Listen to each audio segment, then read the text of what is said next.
One of the more popular bike routes in Seattle is the Burke-Gilman Trail. This 20-mile trail runs from the Sammamish River Trail in Bothell all the way to the Golden Gardens Park, serving hundreds of walkers, joggers, and cyclists every single day. Unfortunately, the portion of the trail running through Ballard has always been problematic, as it sort of just ends, forcing cyclists to either mix with the other car traffic or find an alternate route along the side streets. This segment is known as the missing link. If you wanted to complete the rest of the Burke-Gilman Trail, how would you go about doing it? That's right, you would continue the protected bike path along Shill Shoal until it connects with the existing path. And this is also the plan that Seattle Department of Transportation has been pushing towards. In May 2017, SDOT released an environmental impact study assessing several different alternatives.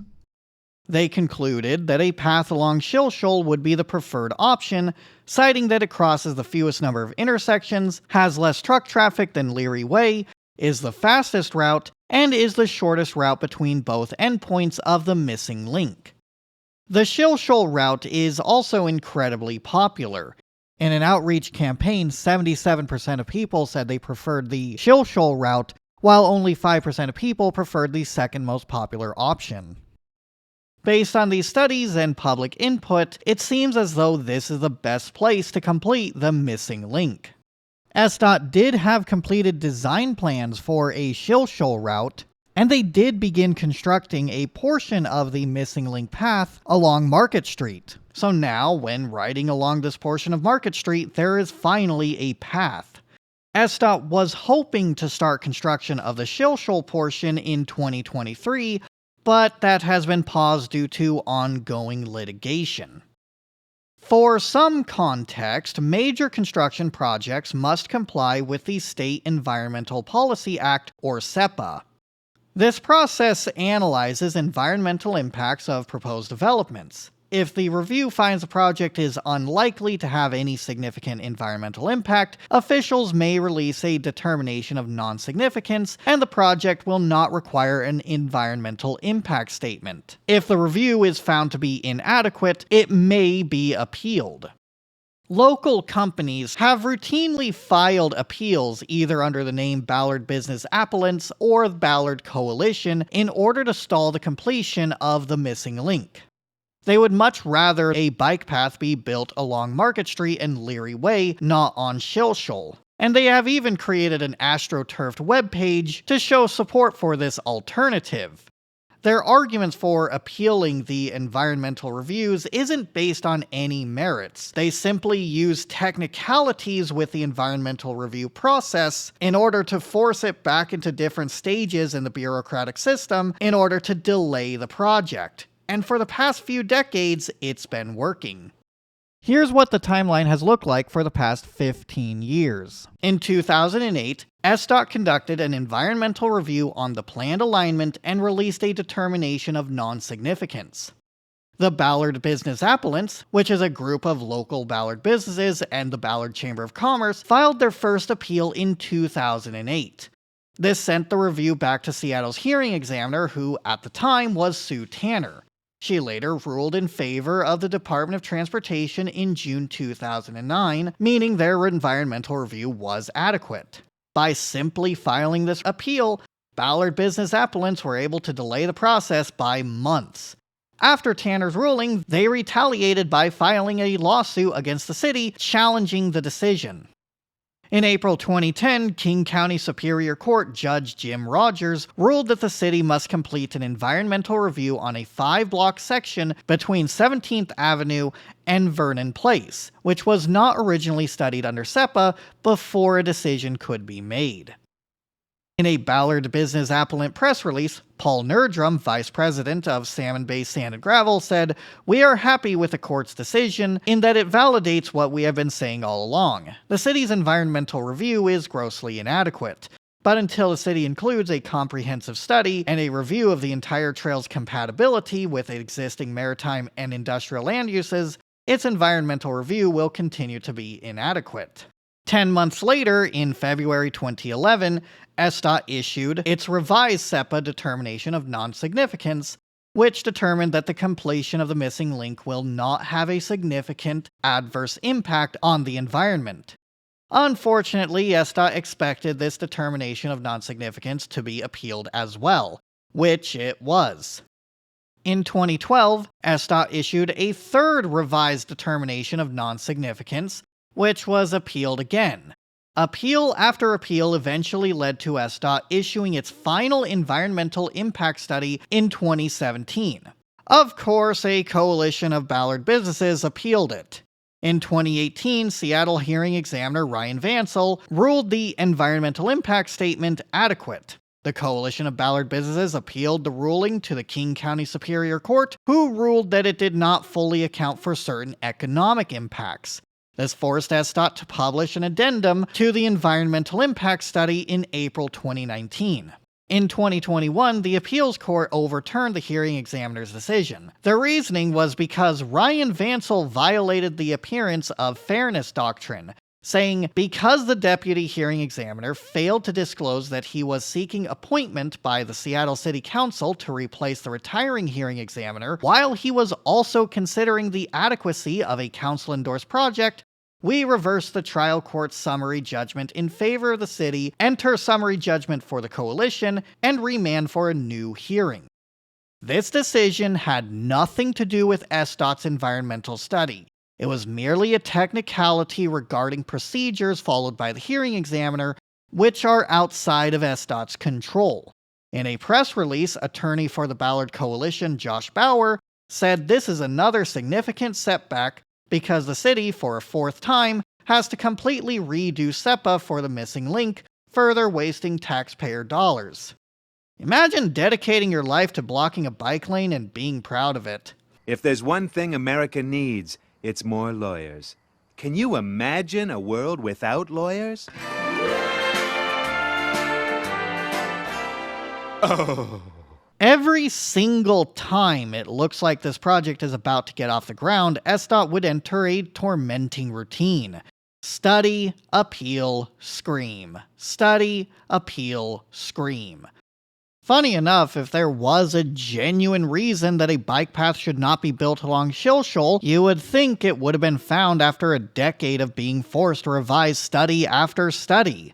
This legal battle is especially frustrating because the missing link presents a massive safety hazard for anyone who tries to cycle along the Burke-Gilman Trail. Too many people have been injured while riding along Shill Shoal and its adjacent streets.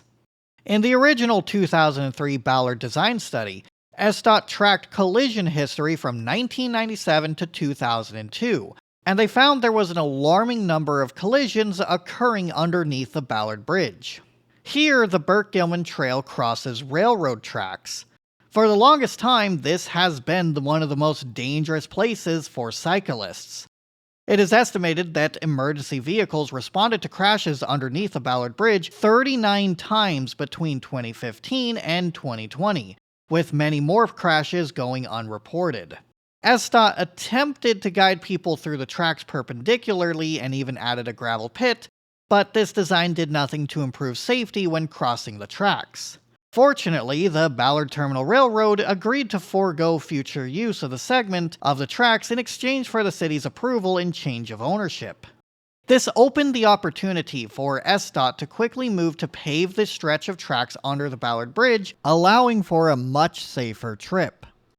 Since a portion of the tracks were paved, a valid question is, why not remove the other tracks and use that as a bike path as a rails-to-trails conversion?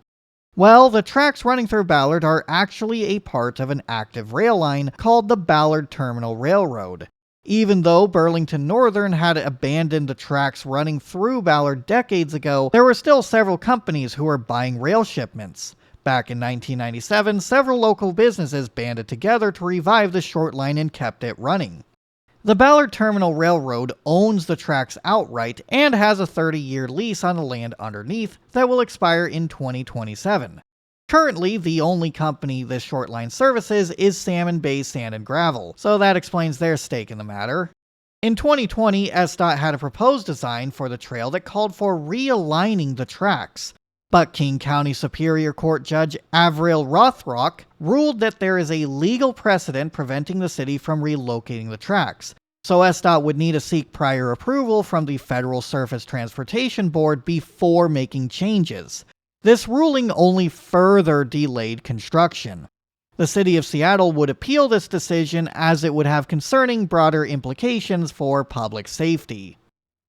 So here we are at the tail end of 2023, or 2024 depending on when you're watching this video. Another year has passed where the Burke-Gilman Trail remains incomplete. Due to ongoing litigation, Seattle Councilmember Dan Strauss sent a letter to Mayor Bruce Harrell asking SDOT to investigate an alternative connection that ran along Market Street and Leary Way. During these 29 years, the city has engaged in litigation regarding the 1.2 miles of trail that is left unbuilt, and there are no further opportunities to piecemeal closing this gap. By developing this route, we have an opportunity to officially complete the trail. This new option would have cyclists turn onto 17th Avenue, travel down West Leary, and head down Market Street until connecting with the existing portion of the Burke-Gilman Trail. It may be a bit frustrating that due to the opposition, SDOT is now shifting gears from their preferred alternative to this new option. The way I see it, it's a matter of taking the path of least resistance. Unless there is a statewide change to how SEPA operates so it cannot be abused by these forces, it is unlikely that we will see any meaningful progress to completing the missing link along Shilshole. The local businesses along the route clearly don't want to compromise, and they will continue suing and appealing in order to prevent a bike path from being built. On the bright side, this new alternative does come with some much-needed improvements. The design changes, starting with 17th Avenue, would remove a parking lane to create a 10-foot multi-use trail adjacent to the sidewalk. So the final result would have 2 lanes of through traffic, a lane of parking, and a bike path. Moving on to Leary Way, the current street is ridiculous. I don't know about you, but if you need to have a flashing beacon to signal to drivers that there is a crosswalk, and another flashing beacon to signal to drivers that there is a stop sign ahead, then maybe a different design should be considered. The updates to Leary Way would reduce the number of lanes, so instead of 4 travel lanes, there would be 2 travel lanes and a median turn lane.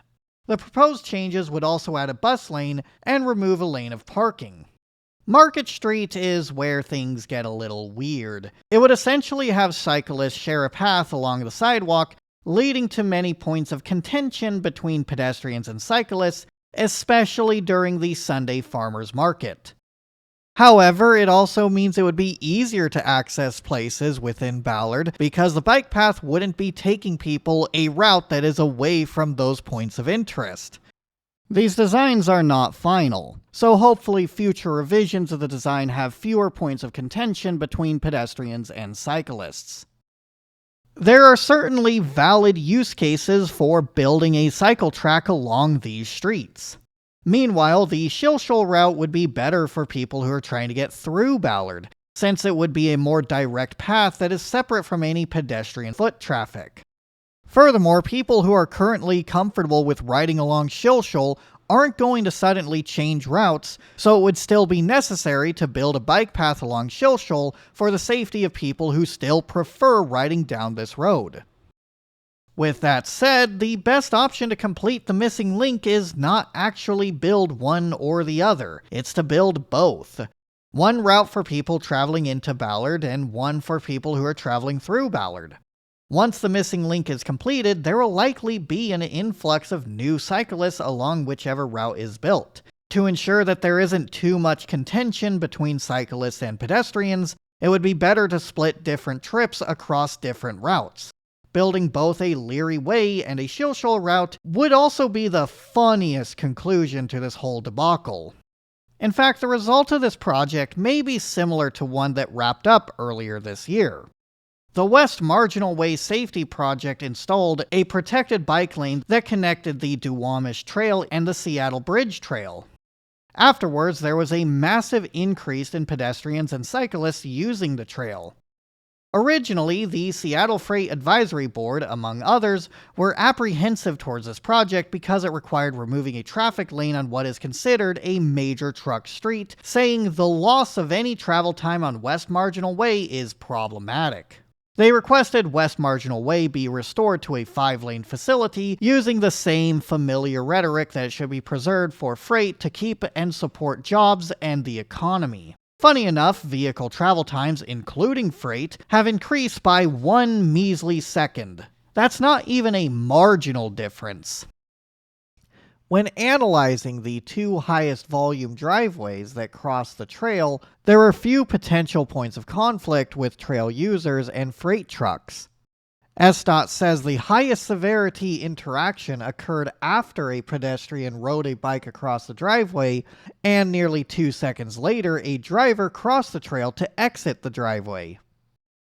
A common argument against building a bike path along a freight road is that it will lead to a lot of points of conflict between the trail's users and the trucks. But as the data shows, that is not much of a concern. It is astonishingly rare for a truck to enter or exit a driveway at the same time as there is a jogger, a walker, or a cyclist. This is an important case study because it demonstrates that safety and freight logistics are not mutually exclusive. It's possible to build an equitable transportation system without any substantial negative impacts to traffic. Unfortunately, this isn't something that can simply be explained to the Ballard Business Coalition. Their stance on the missing link isn't based on facts or evidence, it's based on vibes. They simply don't want a bike path on Shilshole and have been doing everything in their power to prevent it. This data simply helps inform SDOT and the general public so they can be in favor of making these changes to major truck streets, even if some business owners would rather the roads be exclusively for car traffic. At least if a Leary Way route is constructed, it would be an important step to providing a safe route for biking along the Burke-Gilman Trail. A Shilshole route will still be needed in the future, but for now, it is better to build something until these legal challenges are whittled away.